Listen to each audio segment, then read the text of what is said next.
much for being here today. Airlift is clearly a crowd puller. Thank you so much, Usman, for being here, for taking out time from your extremely busy schedule. So this is a very special fireside chat with Airlift, which is a very hot startup this particular year and hopefully in the years to come as well. Airlift has a very inspiring story. They kicked off their operations in May of this year. And in the very short period of time that they've been operational and they've been working, they have managed to secure a funding of $2.2 million. They're currently operating 10,000, actually more than 10,000 rides every single day.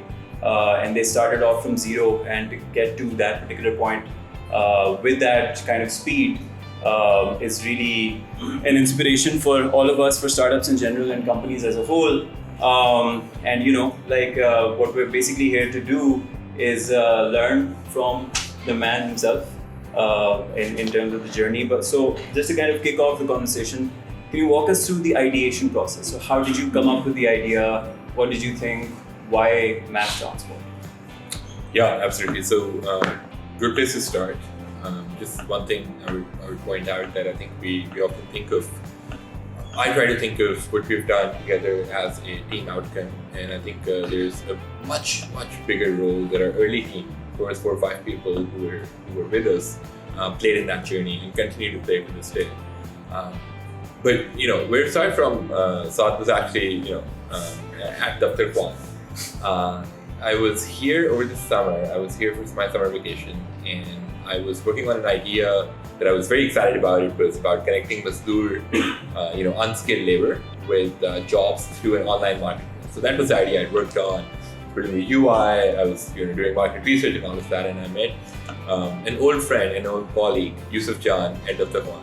And he was like, "What are you working on?" And I told him that this is kind of the idea that I'm working on, and this is why I'm excited about it. And he asked all these amazing questions.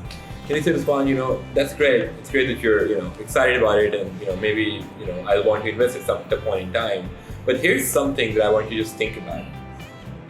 Kids in Pakistan struggle to go to school, and there's all these private van operators that are, unreliable. They're inconsistent. There's no sophisticated company that does that. And maybe, that's a much bigger idea. That's the sort of idea you can raise $100 million for and solve a big problem at mass. Jiska president and all of that, right? And so that was the starting point, and I started thinking about it, and did some research and ran a pilot, and that was the ideation process. Right. But so even when you had that discussion, I remember we spoke about this earlier as well, I think around that time, and you were kind of toying around with a number of different ideas.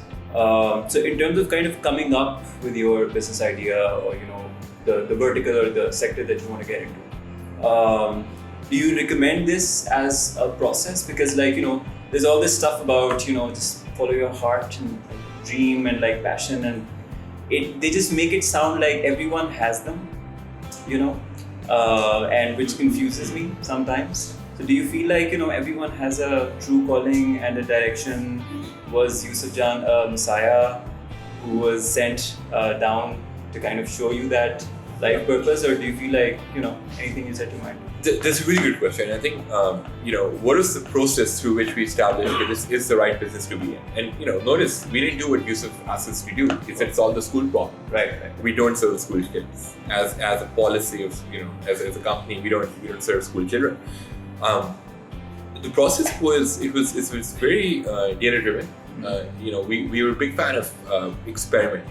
Right, so we had 5 ideas on the table. We were very excited about all 5 of those, and I'll be the first to admit we didn't know which one was going to really cut it, right? Which one had mass potential, right? And I think it's important to recognize that that's not an intellectual challenge at its heart, and you can't I don't think we could have sat in a room on a whiteboard and be like, yeah idea mein ye cons and ye pros hain, and based on this analysis what we did was we tried to experiment. And what stood out about this idea was that through our experiments, we could very quickly and effectively point to data that said that this is a mass market product. There's an exceptional product market fit here. And the way we did that was we put up Google advertisements, right? And then we looked at conversions, right? We ran a small pilot in SQ11 we went to all the houses, we rang the doorbells, and we're providing the service. And then we saw, yaar, kitni aapko calls aati hain? Right? And we did the same thing with the Mazdoor thing.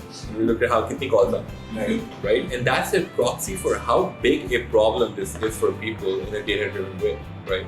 And so with the Mazdoor idea, our conversion was less than 1%. With this idea, our conversion was 8%. 8% of the people who received our, direct mail packages, they pick up the phone and call us. उसपे अपना मैंने number लिख दिया. So they called us and they said, "This is Airlift." This was back in December. We were still figuring out what to do. So I think it's been a series of experiments that led us to this idea. Interesting. So also tell us about the days before Airlift. This is going to be interesting since after you graduated. So ये जो सारी approach है of being super data driven, वगैरह, and even in the ideation process, which is for a lot of people it's organic, it's creative, it's again I feel like this is going to work, let's try it out, right? And all of that, again, all of those motivational stuff in pop culture about if you ask the people what they want, they'll just tell you they need a faster horse, like shit. So in terms of that, so where did this approach come from, and does that lead to your professional career before Airlift? Yeah, absolutely it does. So I think Y Combinator has a series of videos. It's called the Startup School, and they talk about this process, right, a lot, right? And they talk about how founders can validate their ideas in the earliest stages, and how to run an experiment, and how to measure the strength of your product market fit before you actually get a product out in the market. And so a lot of those learnings came from reading those blog posts, watching those videos. And there's a book I would recommend. It's called Founders at Work by Jessica Livingston. So it talks about Dropbox ने किस तरह figure out किया. It talks about YouTube ने किस तरह figure out किया before actually launching the product. It talks about, I think, Snapchat or some of these other technologies. And I think the important, the realization, having watched all of that content, if I were to summarize that in one line, it would be that we all have our biases, right? So we all have our unique ways of looking at the world. And so if you still ask me, based on my household and my experience, right, finding a driver or a chef is a much bigger problem for me than transport, right? But I'm not, that's my personal bias. That's not true of society, and that's not true of Pakistan, and that's not true of the market in general. So that's why it's important to not let your intellectual convictions and just your, biases guide what you end up doing. It's got to be some sort of a data-driven process. Interesting, especially if you're coming up with a product that's for the mass market. All right. So what was happening before it? Yeah, so I was working. I summarized that really quickly. So I graduated college, and at that young and impressionable age, my dad wanted me to go work at a large firm. So I took a job at downloaded this list of Fortune 500 companies in the US and started applying for all one by one. Yeah. Ended up taking a job at MasterCard. And then 6 months in, realized that all the smart people in my limited circle were moving into tech and out of consulting and banking. So I kind of jumped again without a lot of event thinking, jumped on that bandwagon, moved to the Valley, started working for a startup called Marqeta, which was a payment processor. Did that for about a year and a half, and then I moved to DoorDash, which is a food delivery unicorn in the US. It's and that's where a lot of the inspiration for Airlift and a lot of the awareness around the playbook for how you stand up these high growth ventures. That's where a lot of that comes from. I was there for about a little over 2 years, and then I started business school in Singapore at NCR, right. And I took a deferral after 4 months to pursue Airlift. You're planning on going back? I am not. It's an amazing. It was an amazing experience. I would strongly recommend people to go to NCR. I think they have an amazing program. It's very unique and different from US business schools. It's actually more diverse. It's more international. But I'm not planning to go back. So who convinced you to kind of let go of the program? I'm sure, when you got into it, it's a great program. Again, it's a great place. Why didn't you just figure that, ye kar leta hoon, I'll get this done, get this out of the way, and then get into something else? So who convinced you? Yeah, I think I think no one who really played a critical role in convincing me. I think that was, there were certainly people who validated that decision. One of them was Tony, who was the founder and CEO at DoorDash, the previous company I worked at. One of them was Yusuf John. He also wrote the first check for Airlift. And we had nothing. I was sitting in Singapore, we had no product, we had nothing. But I think it came from the realization that, this is a fast-moving space. And if we hadn't moved then, now would probably be too late for us to get started. Right. We saw competition coming in, in due time. All right. So, and what are some of the most important things that you kind of took away from DoorDash? Because again, looking at the way that Airlift is operating and that you're operating in your team, there is like a clear distinction between the way that startups work or execute their business ideas in the local ecosystem and how they approach investment, how they approach growth, how they approach cash flow and burn and stuff like that. So what was this like kind of borrowed to some extent or inspired by your work at DoorDash? Do you feel like that was the most significant kind of learning process for you in terms of how you were going to build this business? Absolutely, without a doubt. I think, so what were those things, right? So I think at DoorDash, one of the things we that became evident to me a few months into the company was how fast we were executing and how these fast-moving industries like food delivery, like, daily commute, these are fast-moving industries. You have validated business models that just work. They've worked in other parts of the country. And for these like really fast-moving spaces, you need to be absolutely relentless. You need to be very, very fast in your execution. And if you do that, I think what stands to be true, in the US, in Pakistan, across the world, is that you're constantly surprised by your own growth curve, right? So we sent an investor, we have some investors in the room, and we sent an update at the end of Q2 saying we will end Q3 with 3,000 rides a day. Right. And we haven't, Q3 hasn't ended and we're already 3 times that, right? And that's exactly the thing we saw at DoorDash, right? And knowing that, I think speed of execution was certainly one thing that I picked up during that time. I think the art and science of being relentless, of breaking through walls and figuring out, that we have to find a way to break this, right? I think that's a very core part of the Airlift mindset, what we're building and how we continue to execute. What is the art and science of being relentless and breaking through walls? I think one of them is, having a huge bias to action, right? We've done some, remarkably silly things in the past 6 months, right? And we've done some remarkably, intelligent things. And at the time that you're doing it, you cannot possibly know which idea is going to work and which is not going to work. But I think what stands to was consistent was that we were, like our team was a team of people who were true doers, right? So we, did a lot of things that didn't want to work. But had we not done those, if we didn't have that bias to action, had we not experimented with those things, we wouldn't have known, we wouldn't have experimented with the things that did work, right? I think, so the bias to action is certainly one of the things. I think trying to be unstoppable and not taking no for an answer, I think is critical, right? And so we didn't really, buy into the kind of, the sentiment around us that, you don't have a lot of investors in Pakistan, right?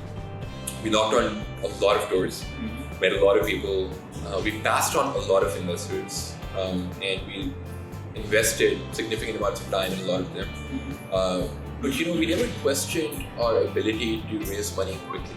Right. Like we knew we had to do it. And just like right now, as someone who's never raised a major round, I don't consider $2 million round a major round. We don't know how we're going to raise a Series A financing, right? But we know we have to do it in the next 2 months, right? And we know, we need to figure out how to do it. And we need to be relentless. We need to, be unstoppable. We need to have a huge bias to action. I think it's those things. Those were some of the things we learned. Right. So this bias to action thing, let's kind of unpack this a little bit.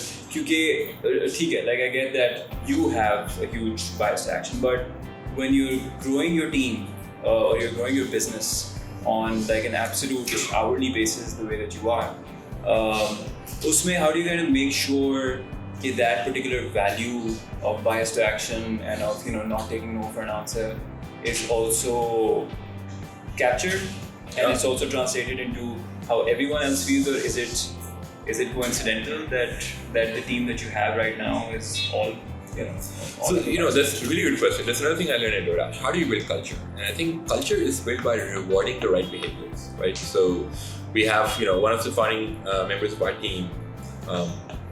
She called in her 3 cousins on a Saturday because we had to fix something, and there weren't enough people to fix that, and everyone was caught up, right? We had one of our founding team members in Karachi. He called in his wife last week, saying, "Yeah, we really need to get this done. We're losing our churn is getting out of control. We need to fix this issue," and she came, right? And she brought her friend along, right? And that's the resourcefulness, and I think the way we've built that is by rewarding those behaviors, by championing those behaviors, by encouraging those behaviors. And I think if you reward certain behaviors, I think they become part of your DNA. Sure. Okay. We also earlier talked about how you feel like this is not the right question to ask, but I'm going to ask it anyway. Typically, startups in this local ecosystem of ours, the timeline for raising investment, so you figured out what you want to change, what you want to disrupt. You figured out, the product and how you're going to grow and the potential and all that. But typically, there's a lot of, I want to say, cribbing around, how there's lack of capital and how investment processes are tedious and they take too long, etc., etc. Even some of the larger companies that have raised multiple rounds over the years in Pakistan. They've been kind of facing this issue as well, months and months of due diligence and convincing people, and you guys have been able to kind of not only do it very quickly, but do it also while you were making the company. So in terms of that, you kind of went on to mention how execution is key, and how if a startup is executing the business model very well, there's absolutely no way that will remain the case. But can you unbox that a little bit for us as well? In terms of the execution, when a founder, especially when you started off, I believe you were the sole founder, right? So as a founder, when you're starting out, there's a lot to do. You have to build the product, you have to figure out the customer support bit, you have to innovate and kind of keep tweaking the model and the product, you have to keep debugging, firefighting, all that. So what is, let's say, the one thing or the top 3 things that you feel a founder needs to keep an eye on constantly in terms of measuring, in terms of KPIs, in terms of anything, if they want to stay on top of their execution game? So I think the answer to that varies with the stage you're in. In the earliest stages, I think it's just 3 things. It's product market fit. So you've got to nail that really, really well. And I think a lot of companies don't. Just because someone is willing to buy your product does not mean you have a solid product market fit. Yeah. Right? So you want to be data-driven about it. So that's one thing. I think the second one is team. And I think team is hands down the single biggest determinant of your success in the next 3-5 years. Yeah. And then there's obviously a conversation how do you vet, how do you source, how do you find the right people, who are the right people, what do they look like? Yeah. And our philosophy has always been don't hire for experience, hire for potential. And we define potential as in 2 ways: intelligence and intrinsic drive. Those are 2 things that we define as potential. And the third thing, zooming back out, is the team, product market fit, and fundraising. These are the 3 things that I think you have to do in the earliest stages. As you grow, these things change. Now we have a product. Sure, right now there's nothing we can do to, and then those things get replaced by other things, but fundraising remains a constant, right? So we just closed the seed round. We now have, as a matter of necessity, we have to close the Series A round in the next 2 to 3 months, right? And so that's my main focus, right? But I think the role that the consistent team, the role of the founder that does not change, is you have to de-risk the business. Okay. And sometimes that could be, hiring, or sometimes that could be, decisions around what product, how to redefine your product, improve your product, what that looks like. Right. So innovating, fundraising, these are the 2 things that remain a constant. But I think, the other question you asked was around fundraising, right? Yeah. So, just super high level, there's a few things we've learned about fundraising by actually doing it and by reading a lot of literature online on fundraising. One of them is you want to spend your time talking to the right people. Right? And if someone is asking for 5-year financials for a business that has been in existence for 6 months, you're not the right person to talk to. Right? You need to move on really, really quickly. And you need to, second thing is this realization that scarcity is not on the capital plan. There's a lot of money flowing around in Pakistan and Singapore and Dubai. There's enormous amounts of money, that people are just sitting on, trying to figure out where to deploy. So if you have a really strong execution story, I think capital is not the scarcity. Third thing I would say is that I think you want to, you almost want to, run your fundraising process like a sales process, right? How do you run the sales process through a pipeline? And you want to. So there's a common saying that goes: you either have multiple term sheets or you have none. Right. And so for us, we had an investor who was like, "I'm all in," but until the money kicked into the bank, we had the second term sheet that we kept waving in front of them, saying, "Hey, clock's ticking." Yeah. Right. And you kind of need that. So right now, as we move towards Series A, we're talking to people we have no intention with, raising money from. We have no intention of closing, but they play a very critical role, which is to move those other investors that we actually want to close. Yeah. Right. Can you name names? I'm just kidding. Let's not go there. Let's leave that for the networking session.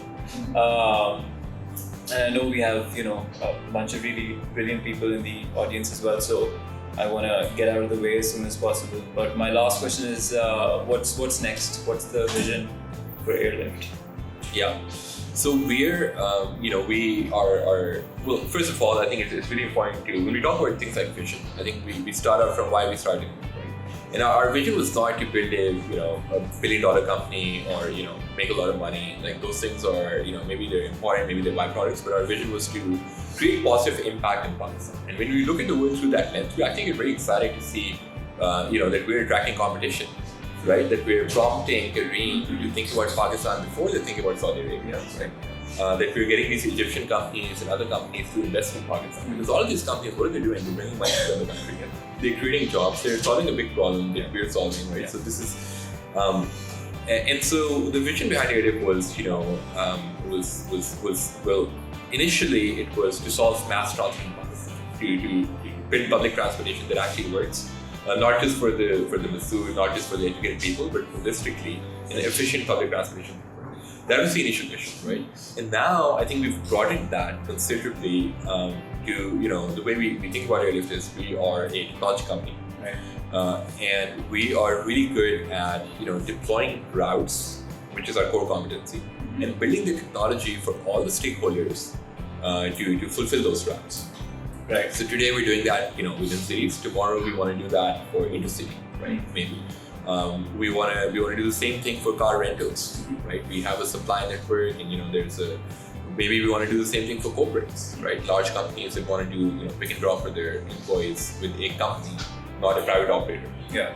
Right. So the overarching vision is to kind of redefine how people move in urban centers in Pakistan. That can be through public transportation, that can be through car rentals, that can be through private transportation that is provided by Airlift, in a lot of different ways. Yeah, interesting. So I know we've spoken about this, right at the start a little bit, but again, just kind of going back to the ideation process bit of it, and just evaluating, like you've explained that pretty well about how people need to go into this product discovery early phase and figure out the data around the product market fit. But you've also ventured into a space or an industry that has a lot of very entrenched players, a lot of very tedious regulation. So one would also assume that when you're kind of exploring a palette of different ideas, you would possibly try to avoid doing that. So was that again a challenge that was in front of you and that you wanted to take on? Because as you grow this network and you go into other places in Pakistan, other major urban centers, they're going to have their own players. When you go into intercity, that's going to have their own set of players, and everywhere it's just going to evolve. And then you're going to have a huge regulatory overhead or a dinosaur to kind of constantly deal with as well. So did that factor in at all, or was it just about data ne ye keh diya to bas karna?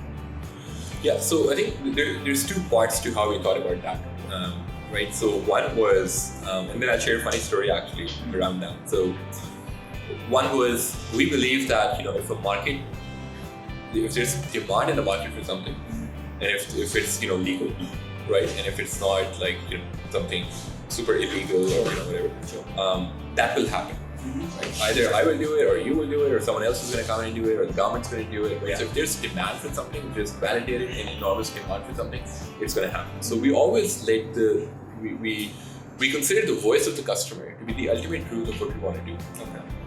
And I think the second thing that's been very helpful for us, again, this was one of the values we actually word copy pasted from DoorDash to what we're doing now, is this value of seeking forgiveness, not permission. Right. Yeah. Right. And so, we visited, government officials, and we talked to them about what we wanted to do, and we very quickly realized that if we tell them like this is what we want to do, they'll tell us it can't be done. Yeah. This is illegal. If you ask them, they will say no. They will say no. Yeah. Right. So we didn't ask them. We just launched a business, and we started running 50 buses in the city. And one day, we got a call saying we're going to shut you down, and 2 hours later, all of our buses got shut down. And then we went in, we met with the authorities, and we're like, look, we're trying to do something. They're like, but you don't have the permits, right? You don't have the, and we were like, well, initially we were like, well, there is no legislation for this, right? Like, you cannot issue us a permit even if you submit an application. They're like, well, you should at least have told us, all of that. And so what, one interesting learning was that, I don't know if anyone here has ever had experience going to a bar. So if you go to their bar, and you don't meet the sign who's sitting there, you just go in and sit down, that is offensive. You get in trouble for that, right? So the roads of Lahore are like a bar. And if you don't go and meet the sign, right, like the regulator, the city traffic police, all those people, and the first time we met all these people, their concern was not that what you're doing, is that good, is that bad, is that legal, is that illegal? They're like, in my city, you're running buses. How dare you? Right? That was the and so the good news was that we encountered them at a point where we were already running business. We're like, look, you can shut us down. There's going to be thousands of people who are going to be impacted. Yeah. Right. And so that gave us, they couldn't take the position that, hey, we're going to shut you down. We're not going to see you for the next 2 months. Right. Yeah. Yeah. And I think what worked well for us was absolutely having the right partners.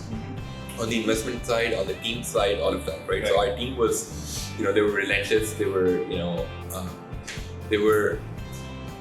they were even more excited to overcome this obstacle, and they were scared of, Some of our investors were actually in the room today.